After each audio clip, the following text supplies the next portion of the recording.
Muchísimas gracias por venir. Aquí la presentación de un libro. Desgraciadamente nunca son actos masivos. Yo en mis últimos años de vida laboral, los 10 últimos, he trabajado en la biblioteca pública de mi pueblo. Antes otros trabajos administrativos en el ayuntamiento, pero bueno, libros como regalo de fin de laboral en la biblioteca. Entonces, mi relación con el tema de los libros y las presentaciones de libros, pues nunca han sido masivas, desgraciadamente, pero la importancia que tienen, ¿no? Y más con algo, por eso me gustó tanto hacer la presentación de este libro, que sea una generación de gente joven como Abel, que tengan el interés por recuperar a mi joven, más joven que mis hijos, o sea, joven, chiquillo, y que tengan el valor de querer recuperar la memoria de una etapa tan silenciada, ¿no? Me parece súper importante en alguien como él, que lo hace de una forma novelada. Yo me acuerdo de algún debate que tuvimos en la etapa de la biblioteca con lo de novela histórica, historia novelada, de cara a los historiadores, ese debate de quién... Pero el bien que ha hecho al conocimiento de la historia la gente que ha hecho historia novelada o novela histórica, ¿no? Me acuerdo de un debate que me iba luego con Toti Martínez de Lecea con este tema. Yo que constatábamos en la biblioteca lo que se leía a Toti aquí en el caso nuestro en Euskal Herria, no sé si conoces, pero es una mujer que ha hecho historia novelada de todos nuestros antecedentes, más de la historia de Euskal Herria, y ha contribuido al conocimiento mucho más que cualquier asignatura de historia. Pues en ese sentido me parece importante alguien que, por lo que he visto, y ahora me he entrado un poco para conocerte, que viene del mundo más de hacer poesía, que has tocado un poco todos los palos, que has hecho también, antes decíamos, has hecho también conocimiento turístico, has escrito sobre tu comarca de rutas turísticas, y adentrarte en el terreno, que yo creo que es tu primera incursión en la novela, hacerlo además con una base, porque no es solamente un tema de novela, sino que tiene una base histórica, por lo que yo he visto y lo que he leído en los dos primeros relatos está basado en sentencia, en procesos judiciales que se dieron en su momento. En el primero con la lucha que hicieron las mujeres pues creo que es una época del racionamiento, recién acabada la guerra, reclamando el derecho al pan que les tocaba por el racionamiento, y hay un proceso judicial abierto y en base a eso novelas la historia. Y en el otro de los relatos, el asalto a un tren, es un poco western, pero el asalto a un tren, que no sé, que también estaba desconocido, porque yo creo que al franquismo no le interesaba, recién acabada la guerra, que reconocer que la cantidad de dinero que ahí se roba es considerable, y admitir que les han robado, pues es admitir no hemos derrotado a todos los rojos, nos quedan por ahí que nos están tocando, entonces se silencia, ¿no? como otras muchas cosas. Y el final, que es un poco el enlace con la actualidad, la abuela y la nieta. Me ha encantado porque encima la abuela está en las plazas reivindicando las pensiones, y yo me siento partícipe desde hace 5 años los lunes en las plazas reivindicando las pensiones, ¿no? Entonces, eso y la transmisión a su nieta me ha parecido muy bonito. Me parece que es una forma de llegar al conocimiento de la historia silenciada maravilloso. Me gusta que se destaque, me parece importantísimo, visibilizar el papel de las mujeres, que son las grandes invisibles en todas las historias, más en un mundo de la zona minera que parece que es totalmente masculinizado, pero es que las mujeres estaban también en la mina y estaban también en las luchas de la subsistencia, como es la lucha por el pan que les correspondía, ¿no? Entonces, bueno, no sé, yo invitar a que se lea la novela. A mí me ha gustado mucho, me he sentido muy identificada, pues porque yo también, mi familia viene también de movimientos migratorios de la zona de Castilla a trabajar aquí, porque mis padres me tienen a mí y luego tienen una segunda, y es chica también, y que van a hacer con 2 hijas en el campo, un labrador, y dicen, bueno, pues a sacar la vida a la zona industrial y se vienen a Eibar. O sea, me he sentido muy identificada con muchas de las familias emigrantes, queriendo estudiar, creo que hay todas las dificultades que aquí se plasma muy bien. Pues bueno, me ha gustado, me parece que es una novela que se lee muy fácil, se lee muy a gusto y te sitúa muy bien en los contextos que quiere plasmar. No sé yo qué más decir, que creo que tiene, o sea, que tiene, pues eso, en alguna cosa que digo, un 80% de realidad y un 20% de inventiva, o sea que en realidad nos hace acercarnos a un hecho histórico de una forma mucho más visualizándola y teniéndola y pues nada más, que tú eres el que nos tienes que... Pues muchísimas gracias, de verdad, un placer y que seas tú, ¿no? Como te comenté, me comentó Miguel, un amigo común que, como voy a país Begoña, yo me cago en la leche, es historia viva y un ejemplo, ¿no? de esa tradición que intento contar un poco en el libro.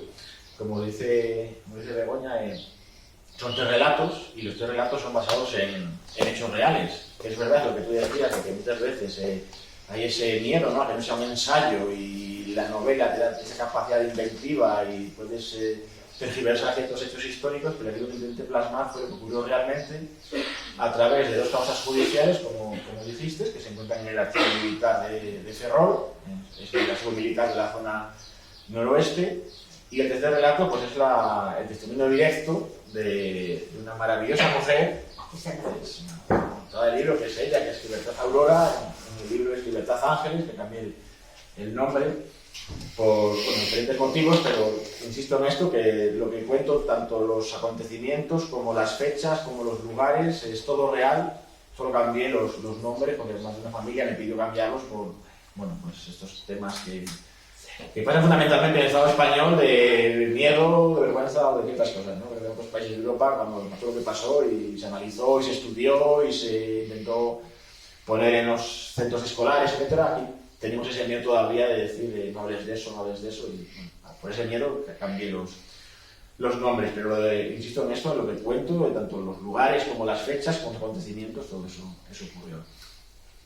El primer relato es el que le da título al libro, que se llama ¿Dónde está nuestro pan? Y es una pregunta que le hicieron 39 mujeres. Y quiero remarcar, siempre remarco esto, que eran 39 mujeres y eran íntegramente mujeres. No había ningún hombre entre esas 39 personas que fueron a reclamar lo que era suyo.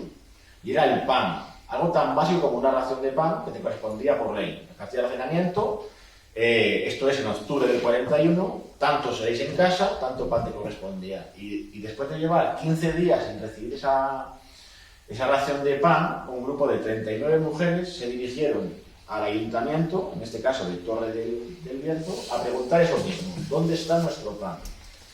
Y remarco mucho esto, que eran ellas, pese a la opinión en contra de sus padres o de sus maridos o de sus hermanos, que trabajaban o en la mina o en el ferrocarril. Cuidado, no vayas, que me echan de la mina. Cuidado, no vayas, que me echan del ferrocarril. Cuidado, no vayas, a ver qué van a decir de ti, ¿no? Entonces, se demostraba en esa causa judicial ese paternalismo que tenemos casi siempre los hombres, de yo te explico cómo tienes que hacer las cosas, no, perdona, ya sé yo hacerlas por mi cuenta, ¿no? Y muchas veces en contra de eso lo hicieron. Era un grupo muy heterogéneo, y explico esto. Torre del Bierzo fue considerado un lugar de castigo para las personas que durante la Guerra Civil se posicionaron a favor del gobierno legalmente constituido, ¿no? Gobierno de la República. Entonces, como castigo, yo me lo conté en Torre, que su pueblo era considerado un lugar de castigo, no les gustó mucho, que ellos sabían por qué lo habían hecho así, pero bueno, lejos de eso, que no les gustará mucho, pero que fue así, era un lugar de castigo, era como en el siglo interior. Es decir, te vamos a arrancar de tus raíces y vamos a llevar a un lugar muy distinto, porque aquí yo tengo anotado que en la causa judicial aparecen 2 mujeres. Una es Leoncia Uranga Arguru, de Hondarribia, con 32 años, y otra era Dolores García Meleses, de Irún, de 40 años. Entonces, en este caso en concreto, los de las 2, era que que su padre, el padre de una y de la otra, fueron enviados a Torre del Bierzo porque sus padres eran ferroviarios. Entonces, como castigo, los mandaron para Torre. Pero imaginaros esto en el año 41, que no es como hoy, que vine con mi pareja en coche desde Astorga y tardamos 4 horas en llegar a Donosti. De aquellas, de Donosti o de Hondarribia o de Irún, en llegar a Torre del Bierzo, te podías perder un día o 2 días. Entonces, cuando le decía a mi abuelo, me voy al Bierzo en bici, me decía, tú no estás bien. Porque para él recorrer esa distancia era algo muy lejano. Era, ¿a qué vas al Bierzo a andar en bici? De hecho, un día me miró y me dice, hay que estar tonto. O sea, pero dijo, ¿a qué vas tan lejos? ¿No? Pues para esta gente que te trasladen de tu zona, que es una zona, pues ya veis, ¿no? Barriga y Irún, zona costera, casi muy ligada a Francia, te meten en una zona interior de León, del Bierzo, minera, entre 2 laderas, que se hace de noche a las 5 de la tarde, muy umbría, muy fría. Entonces el objetivo era ese, era desnaturalizar a las personas, sacarlas de su lugar y llevarlas allí, desnaturalizar.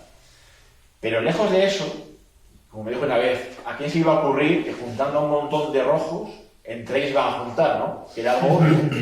Eran tan ingenuos que ni eso pensaban. De hecho, en la causa judicial, el alcalde, que era un empresario minero, se puede leer, esta gente, lejos de abrazar la noble causa nacional, etcétera, etcétera, etcétera, o sea, deciden juntarse, ¿no? Porque al final es, joder, si yo no te conozco de nada, pero te conozco un día y hablamos, y tú, nos vamos juntando, ¿no? Bueno, pues el objetivo le salió mal. Era desneutralizar, deslocalizar, aislar, marginar y conseguir lo contrario, ¿no? De que se unieran. Y fueron al ayuntamiento por eso, a solicitar el pan que por ley le correspondía. No voy a desvelar lo que pasó después, porque si no las chicas nos venden libros y sería un libro, pero bueno, al margen de esto, sí que quiero decir eso, ¿no? De que imaginaros lo que supone en el año 41 que 39 mujeres vayan a un ayuntamiento, en este caso, a solicitar pan. Y digo esto porque cuando dicen que la guerra acabó en 39 es mentira. En el Bierzo, concretamente, se fusiló, el último fusilado del Bierzo fue en el 51, 10 años después de la revuelta del PAN.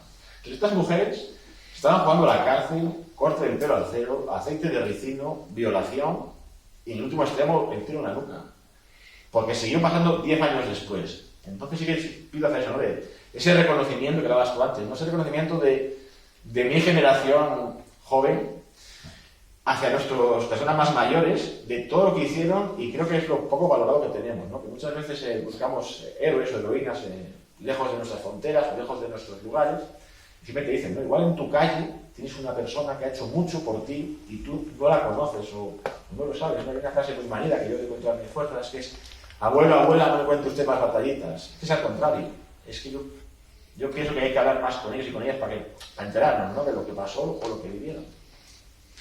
Y en este caso, bueno, pues hay una figura que veréis si cogéis el libro, que es el panadero, que hace un poco de mediador entre las fuerzas del orden y las mujeres que protestan por el pan. Y ese panadero, pues se ve en esa tesitura, ¿no? De que se puede ver el ciudadano medio, de que sin verse atacado directamente, ve lo que pasa. Hay unas personas que por justicia piden un pan y otras que por su fuerza que tienen, gracias al golpe militar, te dicen que no, te dicen cómo tienes que actuar. Y esta mujer, este panadero, perdón, tuvo una hija, y yo que soy también a veces rata de biblioteca, dije, voy a hacer lo posible por conseguir contacto con este señor. Y me lo conseguí de la hija. Y cuando hablé con la hija, le pasé la causa judicial, me llamó muy enfadada. Dijo, estoy muy enfadada por 3 motivos. Dijo, el primero es con mi padre, porque después de haber vivido esto en primera persona nunca me contó nada. El segundo con mi pueblo, porque nunca nadie me contó nada. Dijo, y en tercer lugar conmigo. Porque soy una gran lectora, he leído mucho de la Primera Guerra Mundial, Segunda Guerra Mundial, dictadura chilena, dictadura argentina, guerra de Yugoslavia, y la historia de mi casa no la conozco, ¿no? Dijo, no, eso pasa, es que algo falla. Cuando vemos varias películas, ¿no? Hubo una muy premiada en el 1917, que es una película basada en la Primera Guerra Mundial, un seguimiento de cámara por toda la trinchera, fue muy premiada, muchos Oscars, de hecho se dio una hace poco, también de la Primera Guerra Mundial, en La Última Trinchera, que también habla de la Primera Guerra Mundial, y cuando hablas de la Primera Guerra Mundial no pasa nada. Y cuando hablas de la Guerra Civil Española, que no es ni mejor ni peor que otras, pero es la nuestra, parece que está ese miedo, ¿no? De no hables de eso, no hables de eso, no hables de eso. Y claro, te preguntas por qué no hay que hablar de eso, y la respuesta es muy sencilla, ¿no? Hay un libro de un periodista que que estuve con él el viernes en León, que a veces comparto con él y a veces discrepo mucho, pero bueno, se llama Antonio Maestre, sacó un libro que se llama Franquismo S.A., y ahí te demuestra que de las 35 empresas de IBEX 35, 34 se forjaron a raíz del golpe de Estado y el saqueamiento de los bienes. Y por eso no quieren que hablemos de esto, ¿no? Porque hay gente viva que es rica gracias al expolio que se produjo durante la Guerra Civil y posterior franquismo. Esto para el primer relato. El segundo, como dice Bego, es algo de oeste, pero es algo real, es un robo a un tren. Es el tercer asalto más importante en el Estado español en cuanto a cuantía económica de un robo a un tren. El primero fue en Barcelona, el segundo fue en Caudete, y el tercero es esto, entre dos pueblos muy pequeños, entre la Cepeda y el Bierzo, dos comarcas de León, entre Brañuelas y la Granja de San Vicente, en la que en octubre del 39, y fijaros la fecha, octubre del 39, 6 meses después de finalizar, entre comillas, la Guerra Civil Española, como un grupo de gente intentó saltar un tren. Como dije antes, alguna vez si se consiguió, se consiguió, pero, como dijo Begoña, el régimen hizo todo lo posible para que esto no se supiera, porque demostraría y quedaría claro que no aniquilaron a todo el germen rojo, ¿no? Como decían. Eso es muy importante, porque había gente que siguió en los montes durante muchos años, que por diferentes motivos, ahí sí hay debate, ¿no? Pero también lo cuentan ellos, ¿no? Que en cierto parte sentido abandonaron después por aquel partido en el exterior, pero eso es otro debate. Pero gente que estaba en el monte jugándose la vida porque no tenía para comer.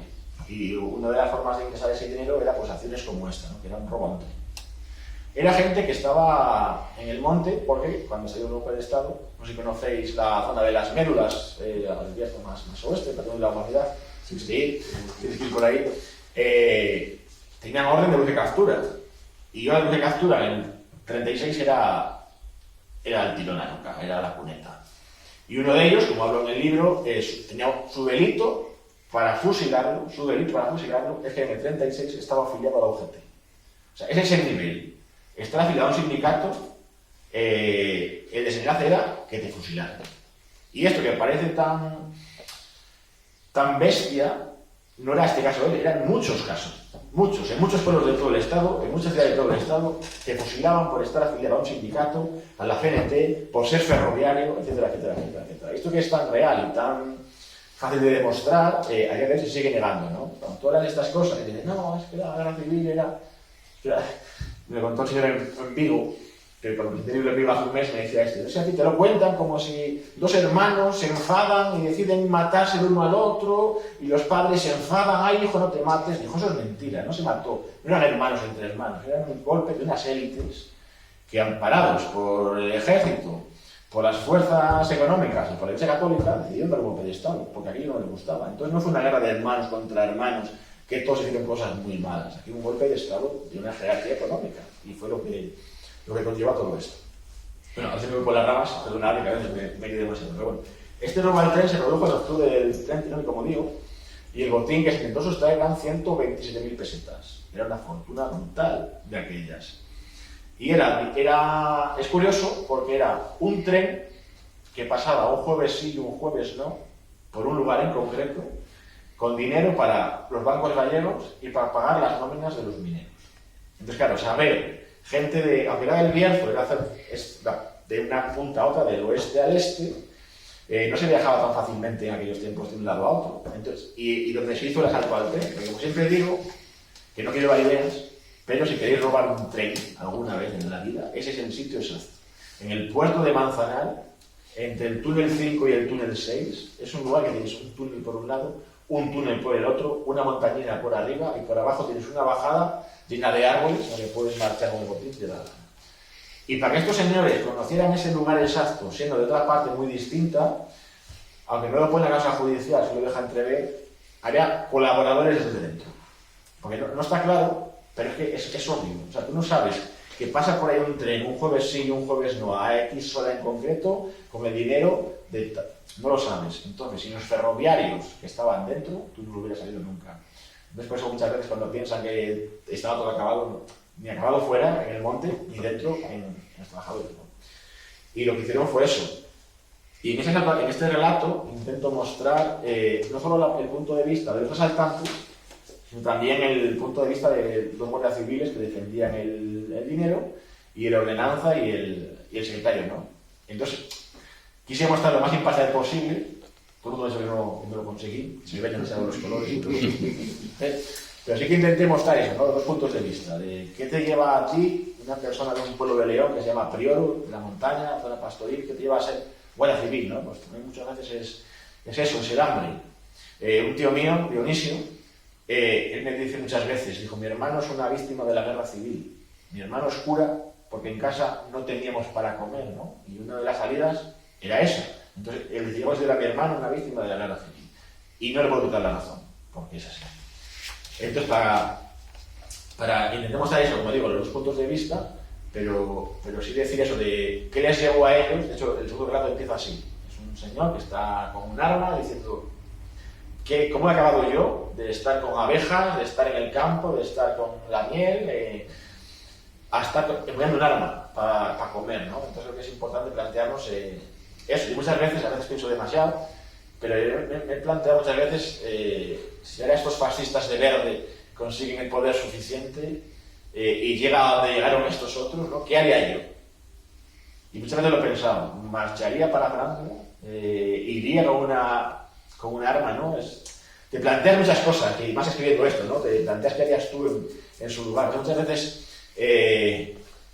juzgamos muy a la ligera, ¿no? Hablando antes contigo sobre Podemos, yo creo que, y también cuando estuve en Alsasu también se lo comenté, muchas veces se juzga con mucha facilidad, ¿no? Es que estuvieron 40 años y no supieron hacer la transición, y es que igual si tú hubieras estado allí lo hubieran hecho peor. Entonces, no juzgues con tanta banalidad o tan fácilmente lo que hicieron otros, ¿no? Porque eran momentos distintos, condiciones distintas, y ya bastante se partieron la cara, y les partieron la cara por conseguir lo que consiguieron, ¿no? Entonces, un poco de mi opinión respecto hacia aquellos y aquellas que hicieron lo que, entre comillas, pudieron, que fue bastante más de lo que, como diré ahora, que me contaba ahora, bastante más de lo que ha hecho mi generación. Y el tercer relato, que se llama La Línea, que dicen que no hay que tener hijos o hijas favoritos, yo sí lo tengo, y en el tercer relato este último, y lo es porque tuve el testimonio directo de una minera, como dije, de Libertad Aurora, que es una mujer encantadora, una mujer que es un amor, es muy fácil de querer, que la semana pasada cumplió 88 años, que sigue en las plazas de Bilbao manifestándose los lunes, y yo le digo muchas veces, me pregunté antes, ¿no? ¿Por qué? ¿Dónde sacáis la fuerza? Y me dijo Begoña, y me dijo Aurora, es que es lo que nos tocaba. No teníamos otra, veíamos lo que veíamos todos los días, lo veíamos en la calle, lo veíamos en la familia. Entonces yo, por lo general, aunque la gente no me cree mucho, yo soy una persona muy tímida. Yo cuando hay un grupo de 10 personas o más y todos hablan, yo me ocurre callar la boca y escuchar. Pero las exigencias del guión te llevan a veces a romper ese miedo, y cuando fui a su pueblo con la bici de montaña, que es una de mis aficiones, y llegué a este libro con la bici de montaña, de conocer este pueblo y las zonas mineras y demás, mientras saqué ese recorrido en bici, me saltó como una alarma, ¿no? Y dije, ostras, yo vivo a 30 kilómetros de la Huerca Minera, media hora más o menos. Y yo no sabía que hubo mujeres mineras. Y digo, ostras, esto es un fallo, pero no es tanto fallo, o sea, no es algo al azar, sino que es algo dirigido. Porque sé que el movimiento minero es solidario, es combativo, es resistente, es social, el minero trabajador, toso descubierto, picador, etcétera, etcétera, pero nunca se me habló de que hubo mujeres mineras. Y dije, bueno, pues seré yo que no me entero de nada. Pero cuando estuve presentando el libro en Zaragoza, en Ávila, en Segovia, en Soria, en Madrid, tampoco sabían que hubo mujeres mineras. Y eso es por algo. Y es porque al régimen le interesaba, que luego también se ve en la documentación, o que encontraban varios sindicatos, de que la mujer no podía estar trabajando.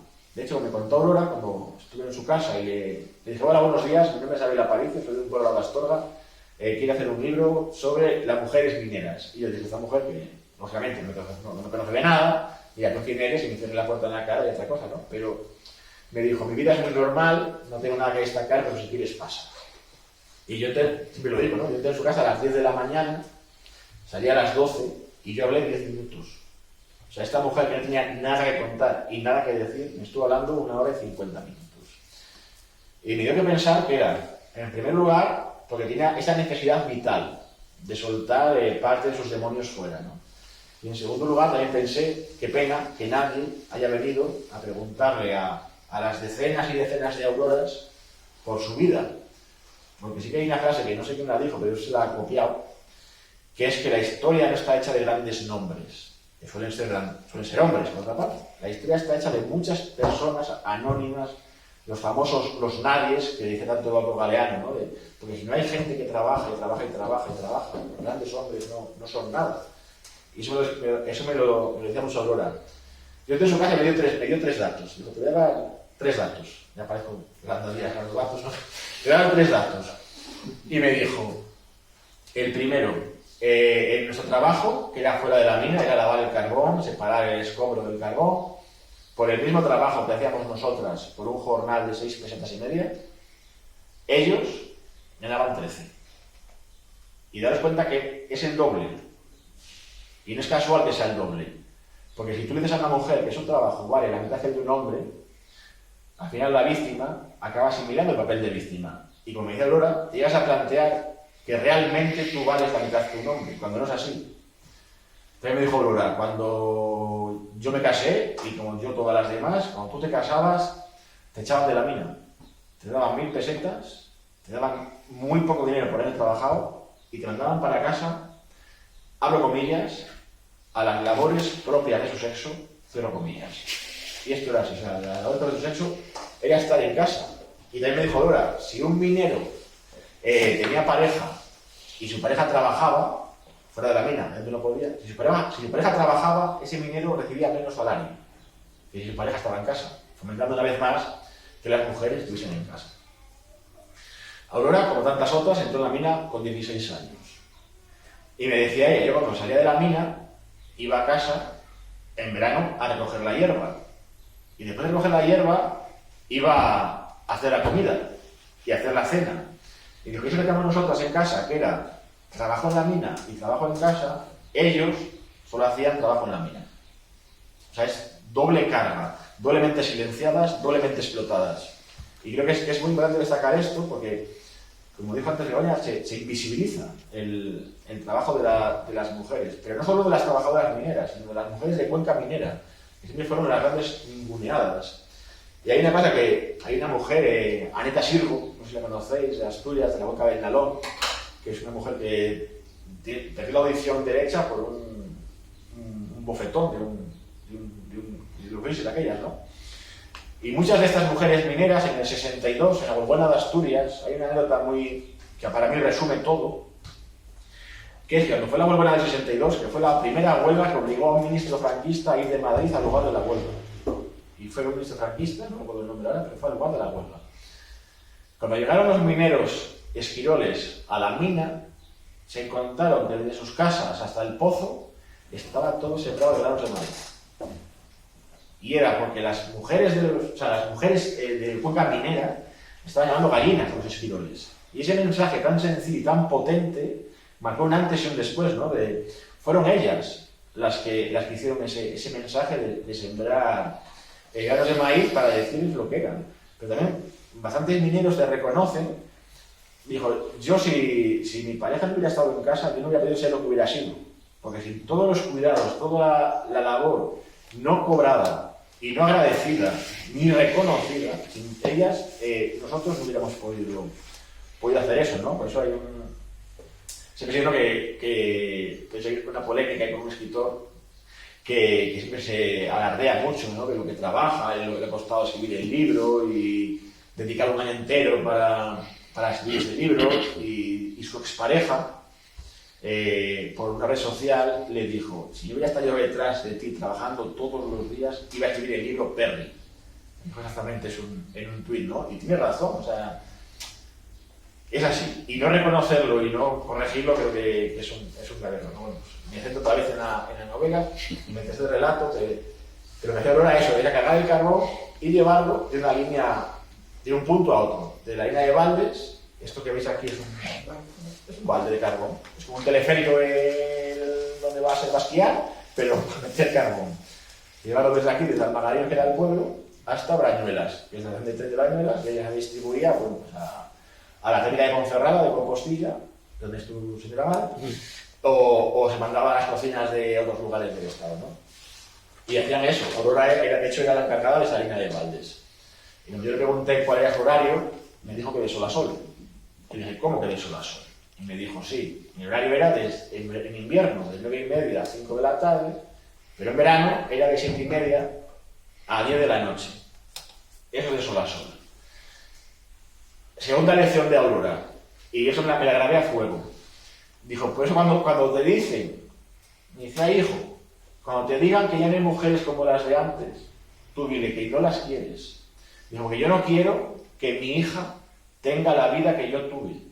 Yo he luchado toda mi vida para que mi hija no trabaje de sol a sol. Yo he trabajado toda mi vida, como puse en el libro, para que mis hijas, que tiene 2, pudieran estudiar. Entonces, quien te diga no hay mujeres como las de antes, es que esa persona estaba muy a gusto con mujeres como las de antes. Hay un caso en concreto, y habrá muchos, pero no está documentado, de una minera en Favero, que el mismo día que dio a luz, se fue a la mina, el mismo día. Y muchas veces se puso como ejemplo, mira esta mujer, qué valiente. No te confundas. No es valentía ir a trabajar el día que das a luz. Es explotación laboral. Y doble. Primera, porque estás trabajando el día que das a luz, y segundo, por la invisibilización de ese hecho, ¿no? De ponerlo como ejemplo, ¿no? Qué valiente, no fue valiente. Entonces, Aurora me decía mucho eso. Cuídate de que te diga que no hay mujeres como las de antes, porque estará muy a gusto con el modelo que había antes. Entonces, segunda lección de Aurora.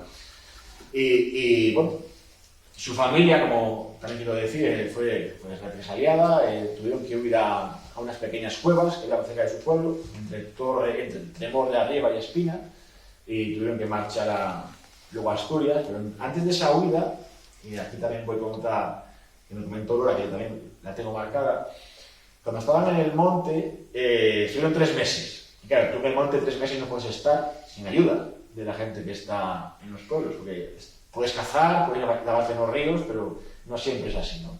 Entonces tenían un código, y me lo contó y dije, ostras, cuando las mujeres del pueblo ponían a secar en un tendero un número de ropa par, quería decir que no había moros en la costa, no había falangistas, no había somatenes, no había gente que los quisiera fusilar. Entonces la gente del monte bajaba al pueblo. Y cuando el número de ropa era impar, quería decir que sí había y no podían bajar. Y esto que te lo contó Aurora, uno llega a pensar que puede ser fruto de hasta imaginárselo, ¿no? Hasta inventárselo. Que muchas veces la memoria trabaja por su cuenta. Yo a veces he estado en sitios que estuve de pequeño y cuando llegas allí me pasó en un programa de Villablino, que me imaginaba una casa enorme, con un porche enorme. Y nos veía hace 4 años, era una entrada pequeñísima, pero de pequeño, claro, magnificas todo. Yo digo con esto que la memoria muchas veces te puede engañar. Y cuando presenté el libro en este pueblo, en Espina de Tremor, y conté esto mismo, una señora mayor levantó la mano y me dijo, mi madre era de esas señoras. Y dices, ostras, ya solo por esto mereció la pena, ¿no? Escribir el libro, porque ves que sigue habiendo gente que te reconoce, o que ayudó, o que se jugó el tipo por lo mismo, por ayudar a quien eran como ellos. Y luego Aurora también me contaba muchas cosas, tampoco quiero desvelar todas, pero sí me contó que la vida de sus padres, de su tío, que estuvieron presos en San Marcos, no sé si conocéis San Marcos, en León, que ahora es un parador de turismo, y tuvo una polémica muy grande porque siempre se ocultó durante muchos años que fue uno de los mayores campos de concentración de todo el Estado. Lo de San Marcos fue brutal, estaban hacinados ahí como ratas, y hubo muchísima mortalidad por la zona de humedad, al lado del río, por una serie de infecciones. De hecho, hay una anécdota que un turista alemán se vino a hospedar a San Marcos y cuando empezó a buscar por internet San Marcos se dio cuenta que era un campo de concentración del franquismo. Entonces fue muy enfadado, a recepción exigió que se le devolviera el dinero y se marchó. Y yo creo que eso es muy importante, o sea, que venga un alemán con todo lo que ellos vivieron a darnos una lección. Creo que allí se hicieron no todas las cosas bien, porque también tienen sus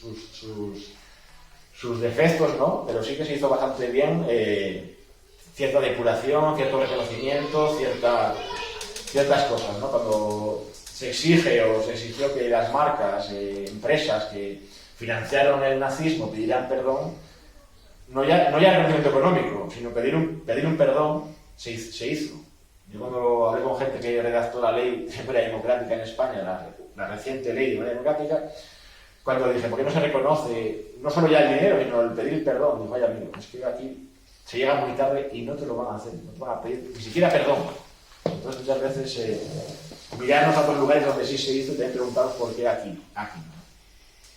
Y bueno, no sé si contaros mucho más, tampoco quiero aburriros porque ya me pongo a hablar de un pesado, pero si os parece, voy a poner una canción que me hicieron dos amigos y una amiga, sobre lo que fue para él, en este caso, para Javi Morán, que es el autor de la letra, lo que fue para él el libro. Aparecen imágenes de la cuenca minera del Tremor, donde está ambientada la novela. Veréis que dicen en la canción, dicen dos palabras, una es alantre, que es adelante en leonés, y otra es aurrera, que sabéis que es aurrera. Entonces fue ese guiño al alantre, que donde más se mantiene, digamos, el leonés, es una cuenca minera del Tremor de Aurora, y el aurrera fue porque Aurora, como tantas y tantos, fue una emigrante de León a Euskal Herria, a Cataluña, a Valladolid, digamos, a zonas más industriales, ¿no? Entonces, bueno, en este caso ya por Aurora, metimos ahí, metió. Oye, una cosa que he visto al final. Esta fotografía que venía de una fotografía familiar que ella tenía, se ha acabado haciendo un super panel en el pueblo, ¿no? Sí. O sea, grande, era una foto familiar, ¿no? Que tú a ti te facilitaría. Y ahora, que está bien que haya servido para visibilizar en el pueblo y que de esta foto se haya hecho un mural con la presencia de las mujeres en la mina. Luego si queréis tengo el móvil, ¿no? En el final del libro como una foto, ¿no? Ah, sí, mira, verdad. Otro motivo más para... En el final del libro, es que lo he visto aquí, está con una foto como está ahora en el mural que alguien lo ha hecho, ¿no? No se lo digo porque en Eivas han hecho muchas cosas de recopilar en murales grandes la historia del pueblo, en muchos sitios se hace. Esto me ha parecido que también tiene que el libro ha dado pie a que eso se recupere en la zona, ¿no? Claro, porque la literatura sirve para muchas cosas. Una de ellas es entretener, dispersarte, pero otra de ellas también es formar, ¿no? Y crear semilla. Y que te impregnes y que entiendas muchas cosas. Y que nos inauguró este graffiti, que fue hace 2 años en verano, en el mes de julio, Begoña, que es la que está en la fotografía, esta mujer, le agarró del brazo a Aurora y le dijo, ¿quién te iba a decir a ti, quién nos iba a decir a nosotras que después de muchos años nuestra labor iba a ser reconocida? O sea, sintiéndose en una parte como esas navis, que hablaba Galeano, pero en otra parte diciendo, ostras, estamos siendo reconocidas por lo que hicimos, ¿no? Y ese día, ver a todo un pueblo, que fue todo el pueblo, y gente que vino de fuera incluso, a ver inaugurar ese mural, y que estas mujeres tuviesen ese reconocimiento, yo creo que, vamos, para mí fue, no me quiero imaginar para ellas, para mí fue, algo apoteósico, ¿no? Creo que fue muy importante. Y también la literatura sirve para otra cosa, y es para viajar, para conocer. Me escribió hace 3 semanas no sé, Dolors se llama ella, es la que lleva la sección cultural de comisiones obreras de Cataluña. Y me dijo, hemos decidido, la Organización de Comisiones Obreras de Pensionistas de Cataluña, que vamos a ir a ver la cuenca del Tremor, para ver el mural y para ver las zonas donde se desarrolla tu novela. Y luego fue también un pueblo muy pequeño, San Cebrián de Campos, que lo mismo, una zona que no tiene que ver con la minería, una zona que es cerealística, es llana completamente, fueron el año pasado a conocer el graffiti y a conocer la zona. Y creo que eso es muy importante. Hay un escritor que a mí me gusta mucho, también mi favorito, quizás porque va para la tierra, que es Julio Llamazares, que él siempre dice eso, los libros sirven para viajar. Él hizo varios libros, hizo Tras los Montes, un recorrido por la zona de Portugal, en los laterales, y él dice eso, que un libro puede ser un buen argumento para viajar, ¿no? Entonces, que sirva para eso, para conocer, para distraer, para entender y también para viajar, ¿no? Porque muchas veces cuando nos lo presenté en Gijón también me dijo un señor, dijo, yo conozco la zona del Tremor, pero ahora quiero conocerla por los ojos de las personas de las que tú hablas en Si tenéis tiempo libre y ganas, os invito a conocer esta zona del Bierzo. Ya lo que aquí es la canción, como digo, que agradecido a Javi, a Carlos y a Clara, que fueron los que la la escribieron y, la escribieron y la tocaron y la cantaron.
Bueno, pues eso es un poco lo que he contado. No sé si visteis en las fotografías, al principio se ve como un hueco, ¿no? Una oquedad. Esa es la cueva donde estuvieron escondidas. Y luego visteis el tren.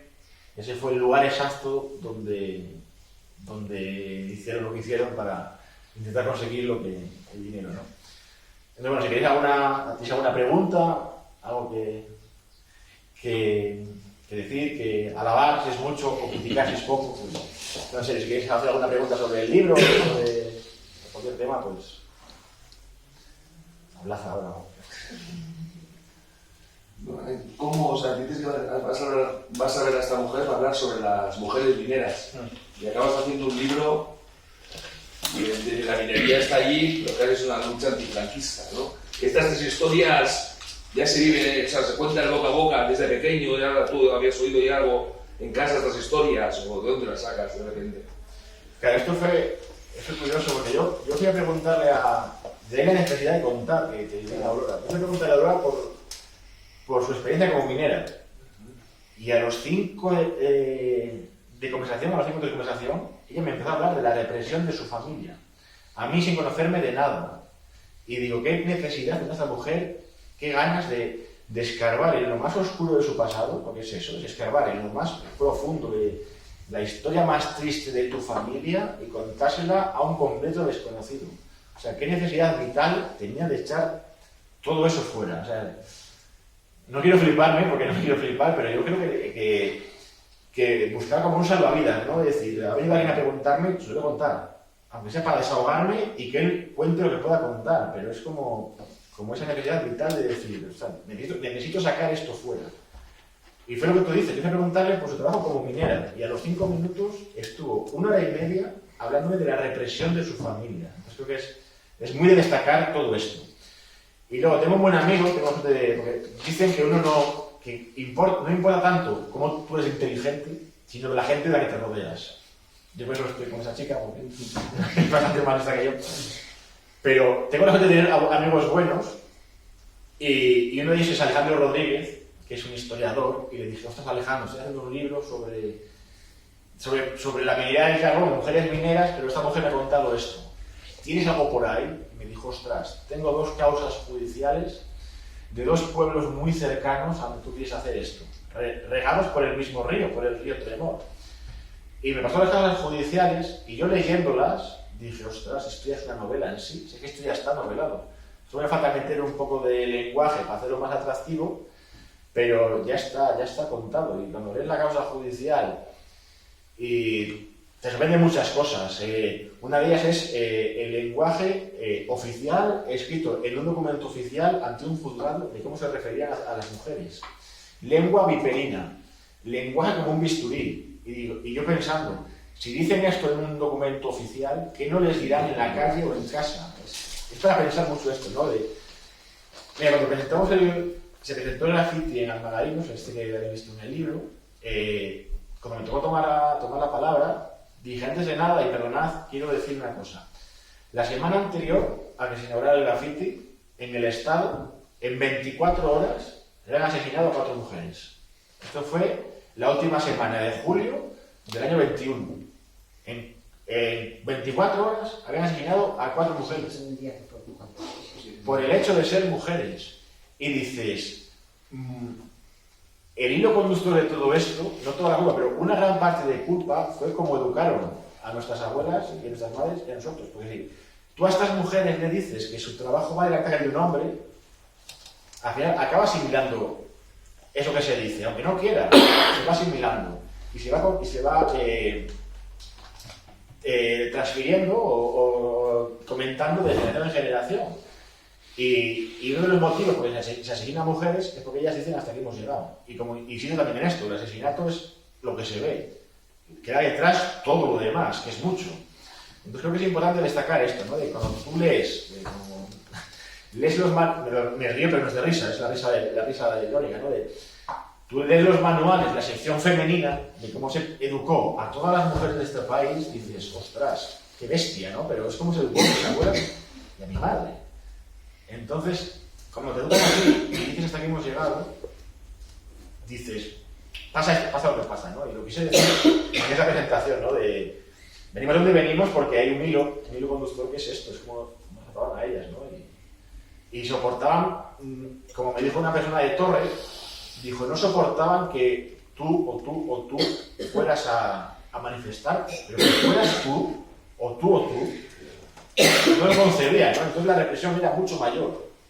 Y creo que es importante sacar eso, ¿no? Entonces, bueno, volviendo a tu pregunta, que como veis me voy por las ramas, yo quiero preguntar por su labor como minera y me voy contando la represión de ella y de su familia. Los temas del silencio.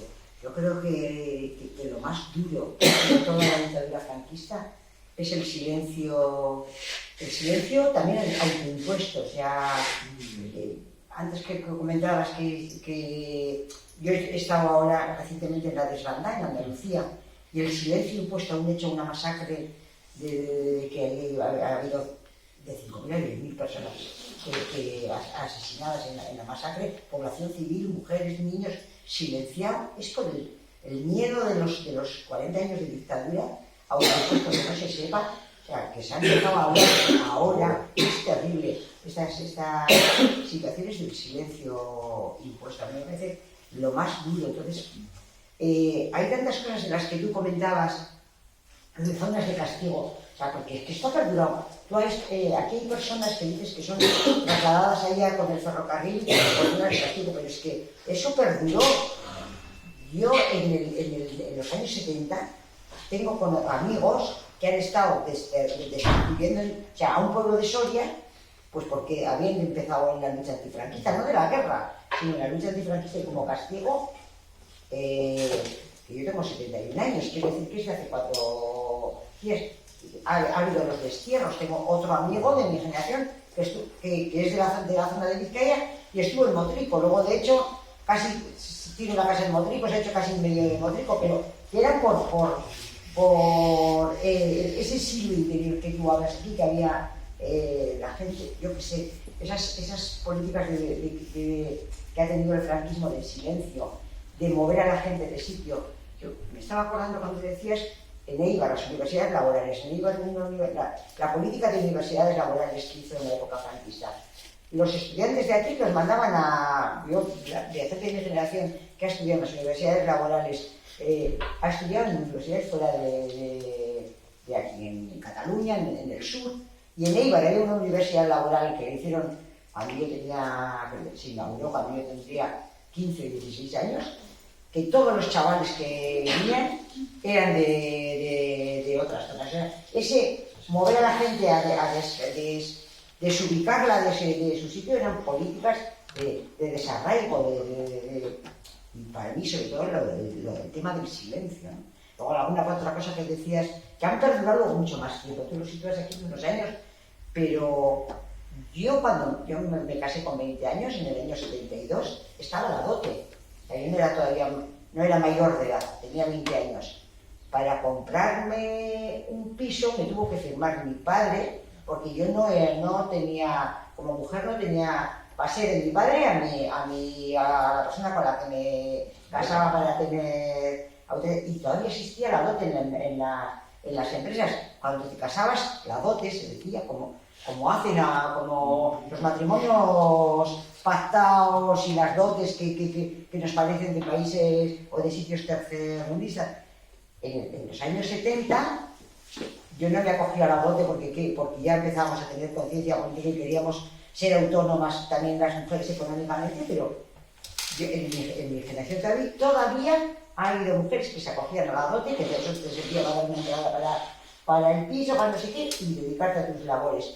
Es la leche, o sea que estas políticas que aquí se plasman, que son en los años 40, han sido hasta los años 70, que yo en los 70 es cuando empiezo a tener conciencia política, que es la leche. Todo ese tiempo ha marcado los silencios, ha marcado estas generaciones. Por eso me parece tan importante que haya como alguien como Abel, que diga, bueno, pues hay que sacarlo a la y más hoy en día que nos están vendiendo, es que ahora no hay libertad. Antes están vendiendo en todas las televisiones, estos que ahora no hay libertad.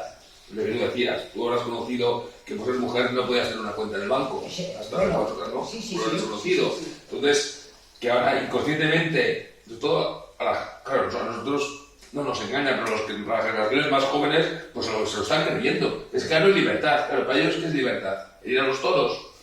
Traer a la mujer, o sea, ¿qué es libertad? Pero están vendiendo esto, ¿no? Entonces, que haya gente que esté destapando las miserias de esos años, pues creo que, como tú dices, es importante que creo que tenga esa asignatura en el colegio, ¿no? Sí, aparte, mi miedo era de sacar este libro fuera de huelgas mineras, que dije, no tendrá interés, pero cuando lo presenté en Ávila, había una chica que me dijo, es que este tema que tú cuentas como local, pues es como universal.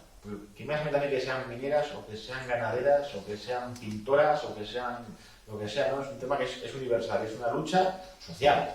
Y puede estar en Torre del Bierzo, en Donosti, o puede estar en Marsella, ¿no? Pero contarlo, que es importante contar y que se sepa, porque tú decías, ¿no? Que ahora nos están vendiendo un discurso dirigido, no, nada sexual, de no es que se diga mejor antes. Mentira, macho, no es mentira. Y lo sabes que es mentira, pero lo estás diciendo, ¿no? Entonces, cuidado con eso. Claro. peligroso.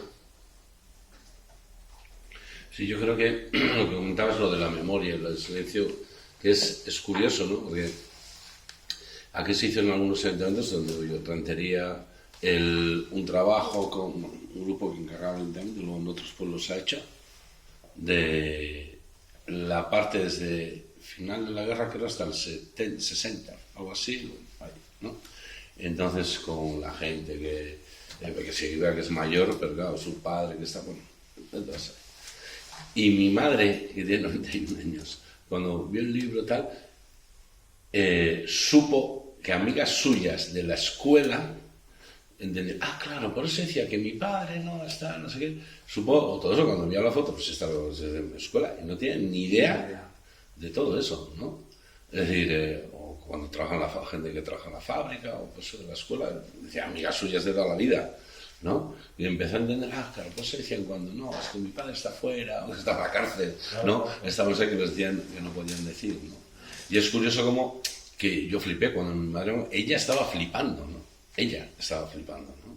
De conocer la historia de gente, pues, que conocía a ella toda la vida, amigas o así, de enterarse, pues, hace 5 años, ¿no?